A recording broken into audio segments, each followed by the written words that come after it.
Eccoci qua oggi con il DPX Gear Est 2 Assault. Assault perché, o Assault, come si potrebbe dire in italiano, perché è la versione da combattimento, così viene pubblicizzata come tale. Vediamo che è una versione particolare, non in acciaio 1095 e non fatta in collaborazione con la ISI come la prima versione del DPX Est, ma è fatta dalla italianissima Lion Steel, sempre su disegno e caratteristiche specifiche date dalla DPX Gear. E l'acciaio di cui è composto è uno Sleipner. Ci sono due versioni, questa è la versione Sleipner e c'è la versione in Neolox e si discostano appunto per il tipo di acciaio. Ho preferito la versione Sleipner perché è leggermente più facilmente affilabile, mentre il Neolox resta un po' più ostico da affilare.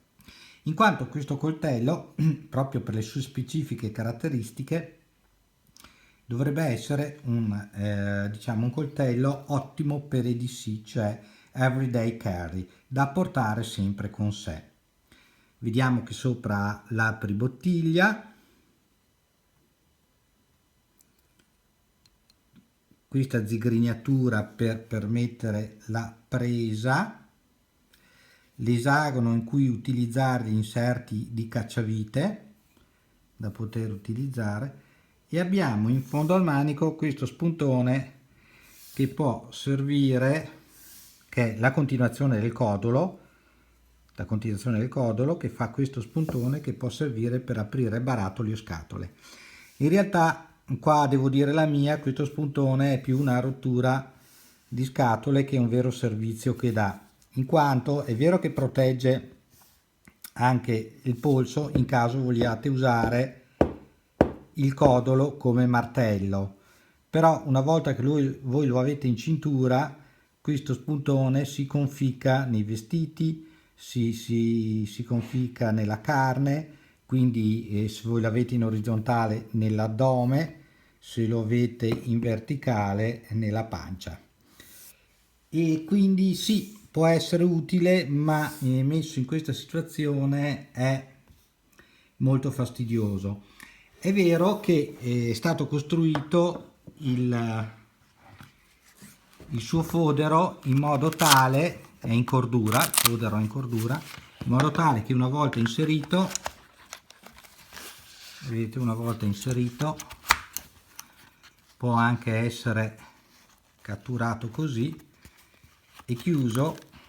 Il codolo, lo spuntone che c'è sul codolo non dà fastidio, però come sempre questi foderi in cordura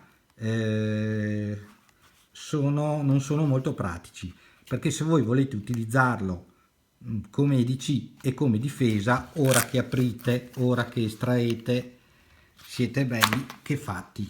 Allora di solito chi compra questo tipo di coltello si fa fare un fodero in Kydex, o io me lo sono fatto in resina, eccolo qua, fodero in resina, ed è prontamente estraibile in caso di bisogno. Torniamo alle caratteristiche del coltello. Abbiamo detto che è in acciaio Sleipner, la lunghezza della lama è di 8 cm, lo spessore è di 4,7 mm, la lunghezza totale dalla punta alla fine del codolo è di 19,38 cm, il peso è di 136 grammi. Le guancette, che sono svitabili e all'interno lasciano un piccolo spazio per mettere qualche oggetto da sopravvivenza o qualche fiammifero, sono in G10 Black. La garanzia è a vita, no ask question, cioè senza nessuna domanda del come si è rotto. Almeno così viene dichiarato dalla casa produttrice, perché la casa costruttrice è la Lion Steel in Italia. Cosa dire? Nell'utilizzo che ne ho fatto l'ho trovato molto buono per un utilizzo quotidiano, le dimensioni sono ottime perché non è grande, non è troppo grande, possiamo vederlo poi nelle foto che allegherò all'articolo, ci saranno delle foto di comparazione. L'unica cosa che ho trovato molto fastidiosa è appunto questa punta nel codolo. Vediamo se riesco a farvi vedere il perché. Vedete che se mettiamo il nostro DPX in cintura in maniera orizzontale, al momento in cui ci pieghiamo, la punta del codolo ci si conficcherà nella carne. Se lo mettessimo anche nell'altra direzione, identico, ci si conficcherà nella pancia, nell'addome.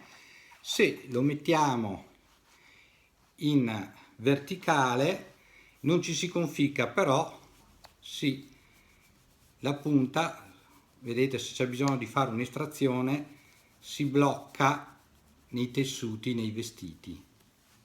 Quindi la soluzione che penso di adottare è quella di arrotondare, tagliare la punta in questa situazione. Allora sì, diventa molto pratico, molto leggero, vedete si impugna molto bene, anche l'impugnatura inversa, diciamo così, da difesa si impugna bene e qua si può appoggiare il pollice.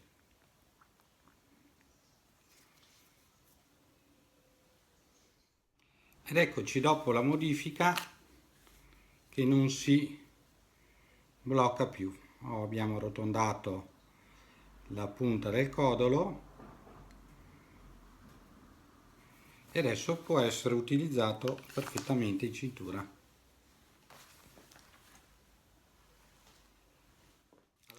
La lama funziona molto bene, molto filata, incide anche il legno, questo è un legno durissimo stagionato che utilizzo sempre per le prove dei miei coltelli, è eucalipto, vedete che riesce a lavorare molto bene il legno con pochissimo sforzo. Arriva dalla casa out of the box, appena estratto dalla scatola, molto ben affilato. L'ho trovato molto pratico. L'unico difetto a mio parere, che dovrebbe essere un utility, è la punta del codolo, che in realtà è più un difetto, perché essendo un coltellino da poter utilizzare anche in caso di difesa, così nasce, oppure comunque da poter utilizzare tutti i giorni per tagliare, praticare e fare, questo spuntone del codolo dà fastidio. Ovviamente è un full tang, quindi è un coltello interamente pieno costruito in un pezzo unico. Eccolo qua. Lo consiglio vivamente, costa un pochino, perché in Italia si parla sulle 240 euro, al momento in cui ovviamente facciamo il video e facciamo l'articolo, però è veramente un buon coltello utility. Sempre fate esclusa questa punta, che sicuramente può essere utile e fa anche da difesa, ma pensavo di arrotondarla a questo livello qua, in maniera da impedire di conficcarsi o comunque di bloccarsi nei vestiti. Come sempre vi consiglio di seguire l'articolo sul blog. Un caro saluto da Ermanno.